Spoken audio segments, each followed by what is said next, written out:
This just in, a judge issues a new ruling on SNAP benefits. We've got the latest. Plus, the Oklahoma City mayor is announcing ways he plans to help people during the shutdown. And get ready for more flight delays. The FAA is planning to cut 10% of air traffic due to the shutdown. We have team coverage with the details. This is OU Nightly.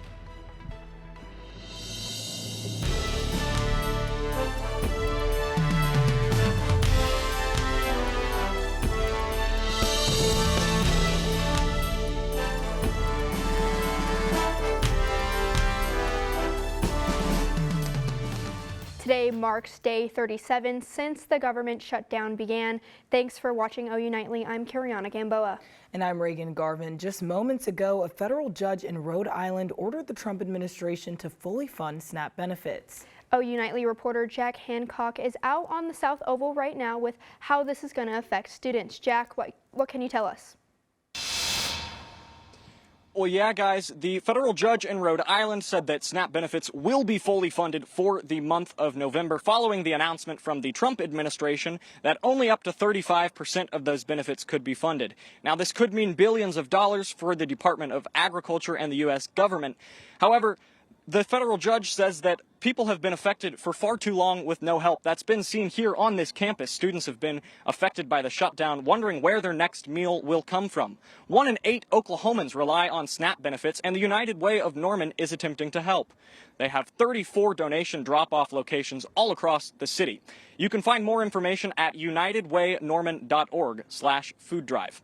That's it for me here on the South Oval. Sending it back to you guys in the studio. Jack Hancock, OU Nightly. Thanks, Jack. With the government shutdown still happening, the Oklahoma City mayor announces different ways the city can help local nonprofits and people in the community who are still struggling. OU Nightly reporter Kevin Daniel joins us in the newsroom with the details. Kevin.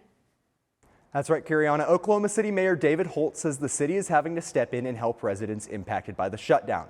Mayor Holt says so many people are suffering and can't get the help they need. Even local nonprofits are struggling to meet those needs. In response, the mayor says the city will temporarily stop cutting off people's utilities. And we can't handle it ultimately. I mean, we may be able to fade the heat here for a few more days, but this is going to cause significant impacts across the country and in people's lives. We checked, and the city of Tulsa is also implementing a similar utility grace period, which will last until January of next year. Back to you in the studio.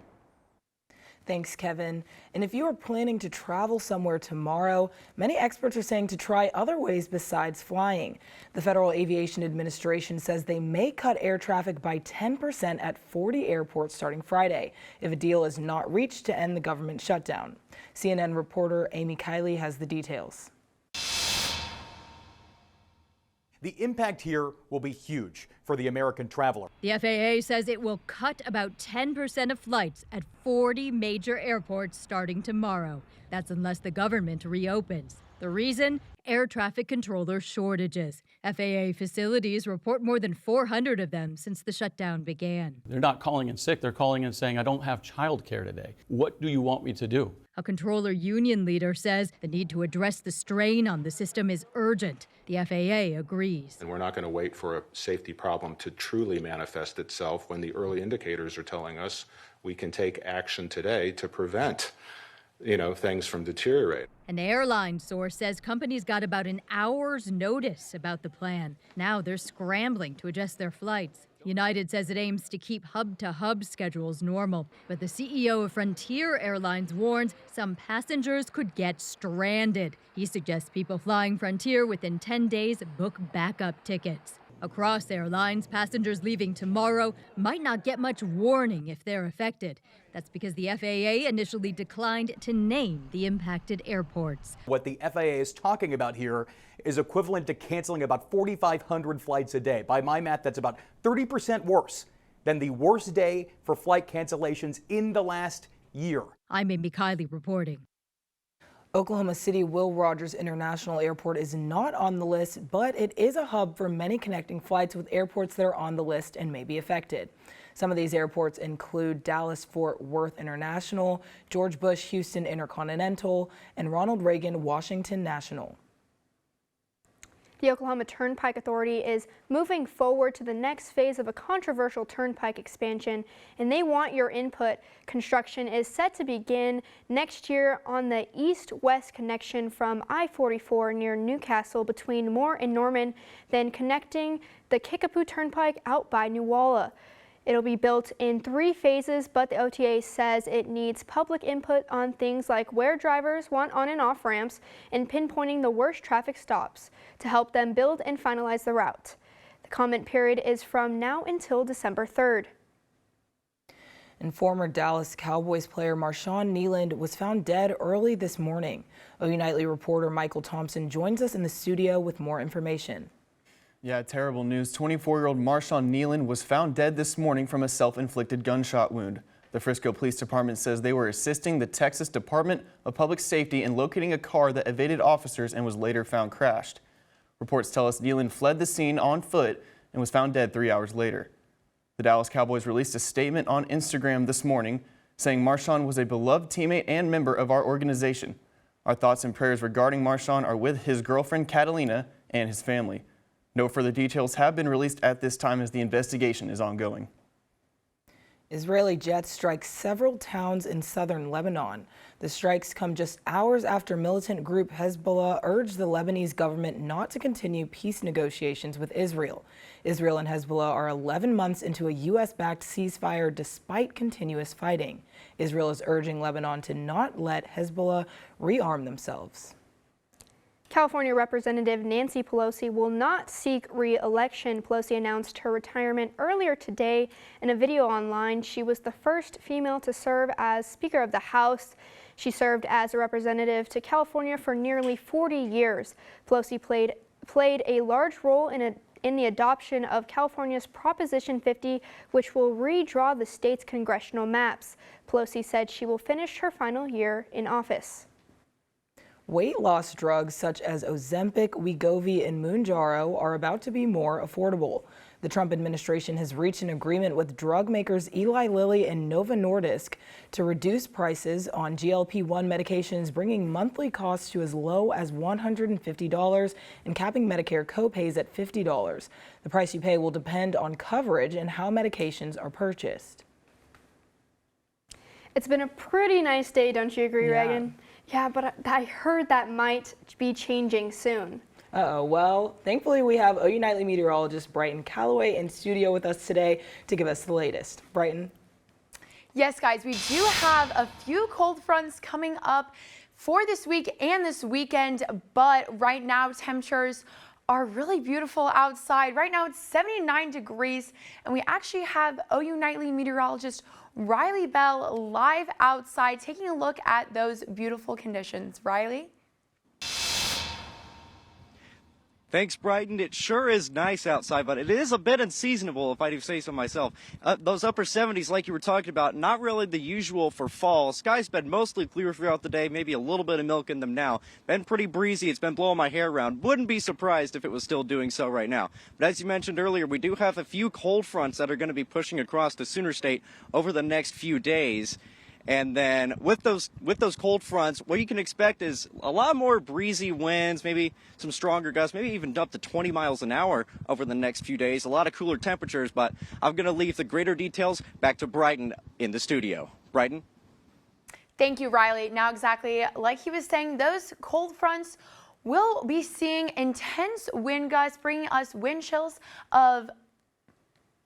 and we will be taking a look at more of this into detail when we come back. Thanks, Brighton.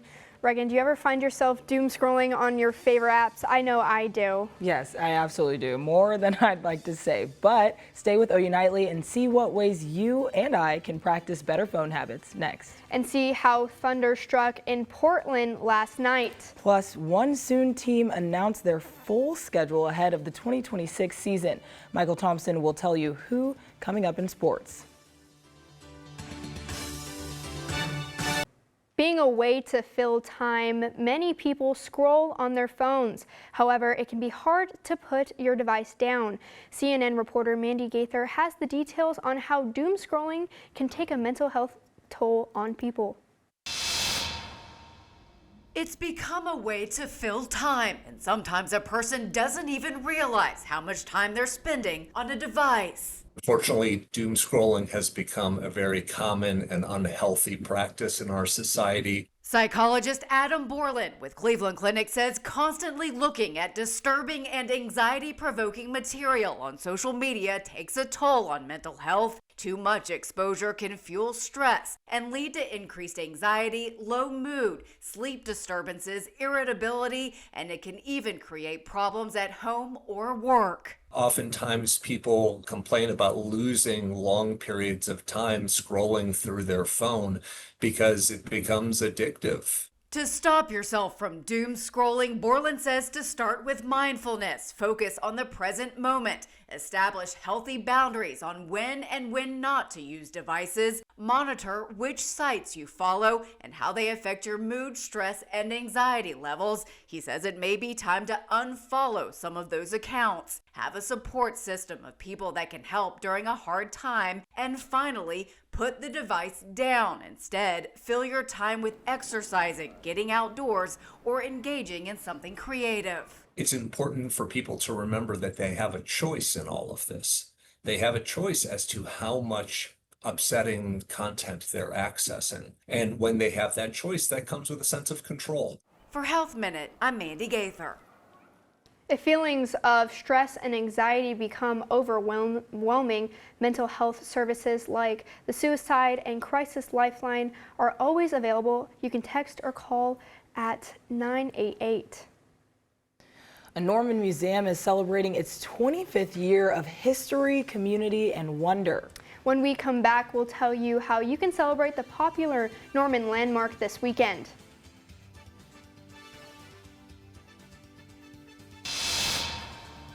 Coming up next on OU Nightly, I will be going into detail about those cold fronts. We are going to see those main ones coming in on Monday, and we will be seeing a hard freeze. Stay tuned on that.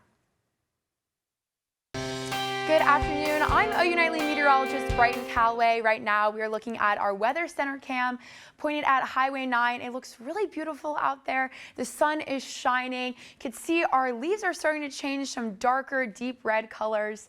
But outside, temperatures are so beautiful right now. We're at 76 degrees, so definitely not feeling like fall at all, more like spring and summer. I've been wearing my t-shirt and shorts out all day, and it's felt so great. Again, 76 in Norman. In the Panhandle, similar conditions, 74 in Guyman. Most consistent temperatures throughout all of Oklahoma. As we make our way into tonight, we're going to see those temperatures drop, but nothing too bad. 54 in Norman, 55 Ardmore. Again, in the Panhandle, it's going to be a little bit chillier, 38 in Guyman, 44 Woodward. So definitely a night to bring out those sweatshirts, light jackets for sure. Now, these nice conditions, unfortunately, will not be lasting. We are looking at some cold fronts beginning to make their way in. The first weak cold front will come in through tonight. Nothing too bad, nothing out of the ordinary. And then throughout the weekend, we are going to see those cold fronts ramp up. The next one will be taking place Saturday night into early Sunday morning. You can see that's bringing in deep cold air and those intense wind gusts. We're going to have wind chills about 20, and your temperatures will be in the mid to lower 30s and 40s, depending if you're in the Panhandle or Norman. And then throughout Sunday, it's going to start to get colder. And then on Monday, that's when we're seeing the most impact.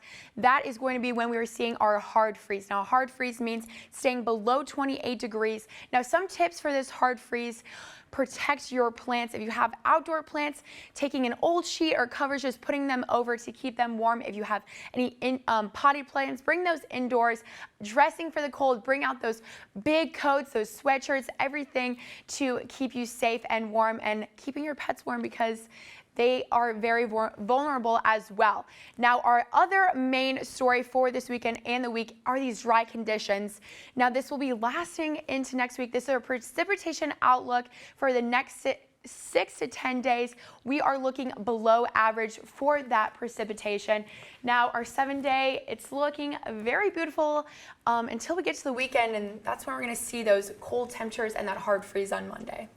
I'm gonna have to bring out those jackets. They're like stuck under my bed right now, but I guess I'm gonna have to bring them out because it's been so hot lately. Yeah, same. I need to. It does not feel like fall at all, but it's crazy. I mean, we're already in November. Time's going by so fast. Yes, but we're gonna see those fall temperatures here pretty soon. Yes, on Sunday and Monday is when you'll see the main temperatures. All right, thank you, Brighton. This Saturday marks the Sam Noble Museum's 25th anniversary. The museum is calling it Curiosidays. Right now, you are looking at a live photo of the Sam Noble Museum where this Saturday people can get in for free for the celebration on this day only. The celebration will take place from 10 to 4 p.m. The Sooners are on a bye week, but not for the professionals. See which former Sooners will be playing in prime time tonight. And an internet rumor that took Oklahoma by storm has now been confirmed. See which OU player will be thinking before he speaks next time. Plus, another Oklahoma team was in a fight in Rip City. I've got why Thunder fans care about one player's toe up next in sports. Hello, I'm Michael Thompson, and it's time for sports. There is no game this weekend for Oklahoma football, but freshman Eddie Pierre-Louis made a name for himself against Tennessee, and he has caught the eye of Brent Venables. I think Eddie has a unique ability to bring out, the best in everybody around him. And until you get in the game and start doing it, it doesn't really kind of get the plane off the ground. And he's done that. But he's stayed ready. He hasn't gotten discouraged and lost his way. Go through the halfway through the year. And he's been in some other games, but, to your point, just a couple of games ago, all right, here you go. And, man, he's jumped at the opportunity. Rumors spread like wildfire after Chipotle worker claimed John Mateer told him he would play against Texas just 2 weeks after thumb surgery. Obviously, that was leaked to the public, and he ended up being correct. Mateer told On3's J.D. Pickell that the whole story was true, and he didn't think the word would spread like it did. An off week for Sooners, but not for Sooners in the NFL. Nick Bonito and Marvin Mims Jr. and the Denver Broncos look to grab their 8th win of the season against the Las Vegas Raiders tonight at 7:15. Now, the dream of 82-0 is now the quest for 82-1 after the shorthanded Thunder lost to the Portland Trail Blazers last night. No Chet Holmgren or Jalen Williams for Oklahoma City, but Shai Gilgeous-Alexander and Aaron Wiggins combined for 63 points. OKC blew a 22-point lead, but down 3, Isaiah Joe gets fouled shooting a two-pointer. Foot on the line just like Kevin Durant in 2021, and the Thunder lose 121-119. And 2 top draft picks faced off in Dallas Wednesday night as Cooper Flagg and Jeremiah Fears battled it out. Fears scored 13 points to help New Orleans get their 2nd win of the season, 101-99. Fears is averaging 13 points per game, and that's good for 6th amongst rookies. And OU volleyball is fighting for seeding in the SEC tournament. With 4 games remaining, OU was tied with Mississippi State for 9th in the conference, but not anymore as the Sooners swept the Bulldogs in 3 sets Wednesday night. And head coach Aaron Mansfield was pleased with his team's response. Yeah, we were up 22-16 in the first set, and then suddenly it was 22-23. So really glad we closed out the first set. That could have gone either way. And then I think we had some good momentum going into the second set. And then the third set we played really clean and made it really tough on them. Oklahoma's baseball full schedule is now set after it was released today. The Sooners begin their 2026 season on February 13th in Arlington against Texas Tech, and SEC play will begin on March 13th at home against Texas A&M. And according to On3, freshman Alec Blair, who committed to the Sooners for baseball and basketball, has now left the basketball program to fully focus on baseball. Reagan, carry on. Thanks, Michael. And if you don't know what you're eating for dinner tonight, we might have an idea for you. Coming up, see what delicious treat is being celebrated across the nation today. Next.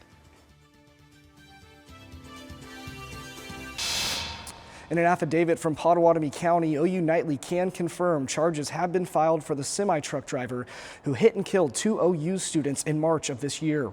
The driver, Caroline Melendez, is charged with 2 counts of manslaughter in the first degree.